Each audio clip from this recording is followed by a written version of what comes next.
Now I'm actually going to be rebuilding components here on this portion of the bench, and that's why I like to put everything together.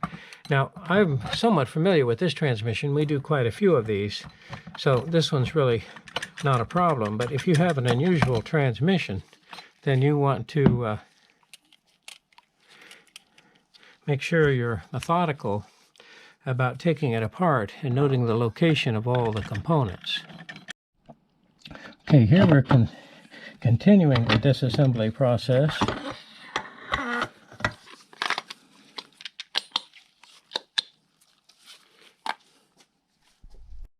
And here I have one of these sprag clutches again, and what the sprag clutch is going to do is we'll let the member spin freely in one direction and lock in the other.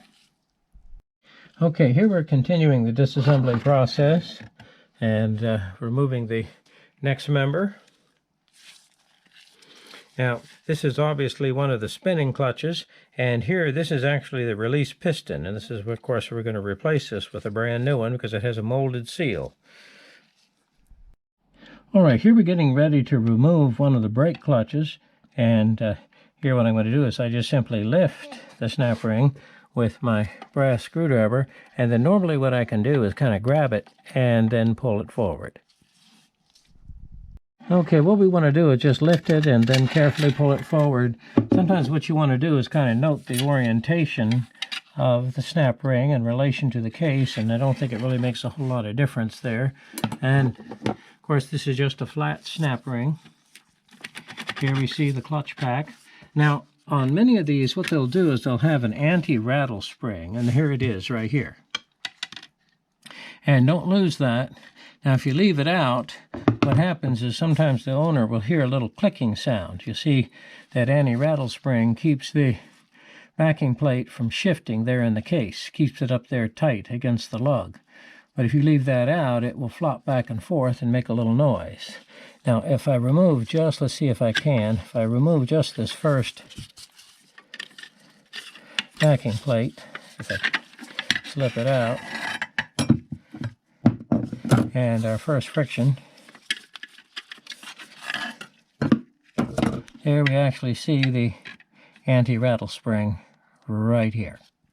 And then I'm going to go ahead and just grab the clutches, and here's our little anti-rattle spring. Note its orientation, it's pretty obvious.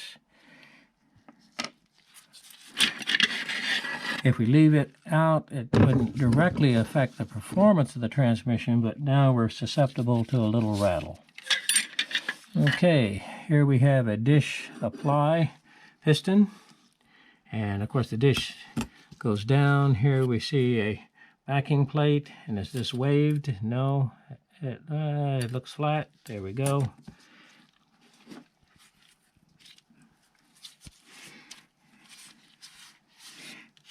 All right, now at this point I'd like to go ahead and take the back of the transmission apart so I can gain access here.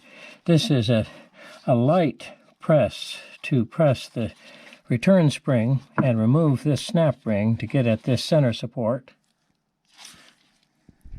And just like the Mercedes 5G Tronic, you can see that this member is actually held or anchored to the case with these reverse Torx bolts.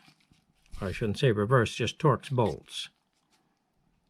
Okay, here we're getting ready to remove the tail housing of our unit. Now obviously this is a four-wheel drive or all-wheel drive unit. Now there's no transmission fluid in this cavity. In fact, there's no gasket. Don't try and put a gasket here, or whatever you do, don't try and put any sealant.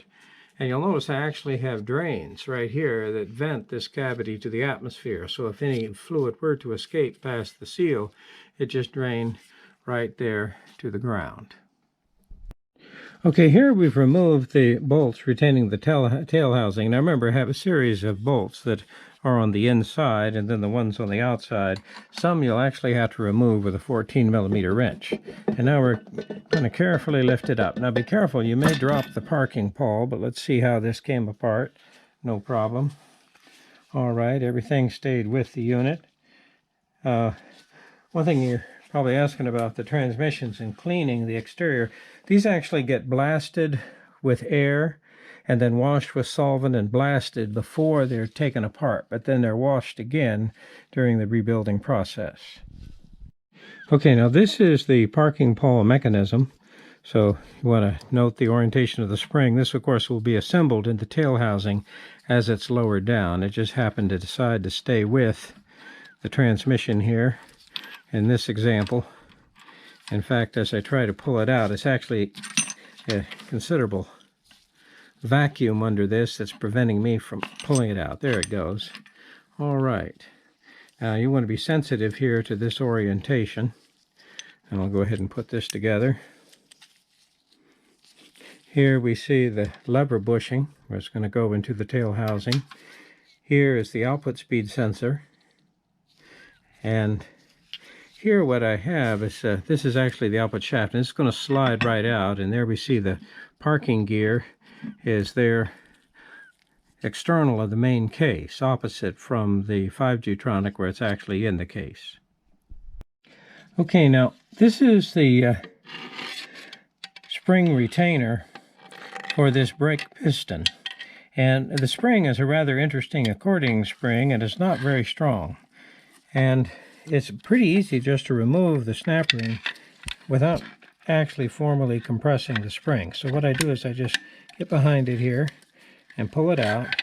And you'll notice that when I put it back, what I do is I put it in position and just carefully go around and press on it. And it usually pops right in position without any trouble whatsoever.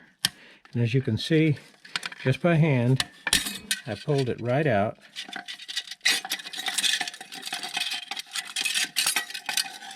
And there's that return spring, rather an unusual one. An accordion return spring.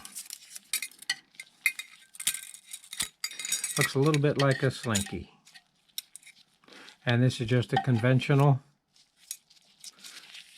flat snap ring.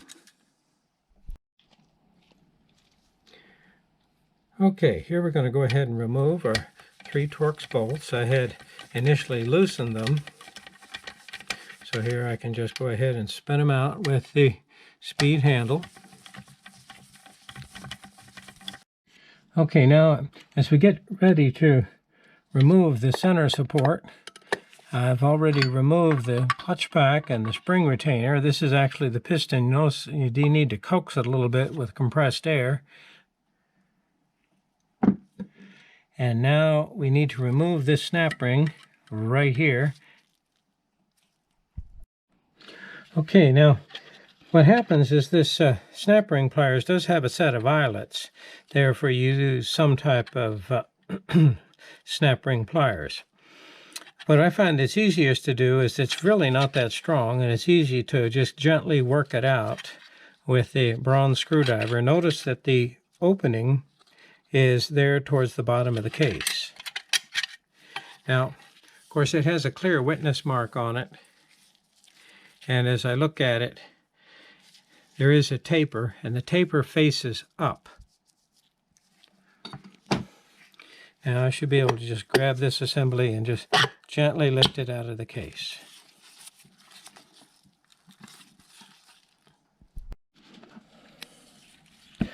All right, now sometimes this is a little tricky to coax out. It should slip right out, but now if you tip the case up on like a plastic table or a piece of cardboard, just give it a little bump, and this should slide right out. And behind it is the sprag clutch and our 2 clutches.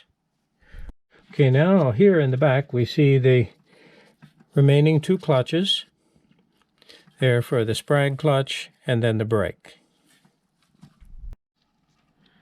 Okay, now here we're removing the snap ring there for the... Okay, here we've pulled our snap ring out here for the low coast brake. And we'll go ahead and lift out the clutch assembly. Now, one thing on this apply disc right there, this is actually backwards. You're used to the dish being down, but the dish is up. And of course, it's the reason why is because obviously the piston's making contact with it there on the outside. Okay, here we're removing the low-coast brake, and as you can see, these plates are in excellent condition, and no problems there. And now I'm going to have to use a special tool to compress this spring and remove the snap ring. And one thing I don't want to forget here, this is the race for one of the Torrington bearings there in the back of the case. Don't let this get away.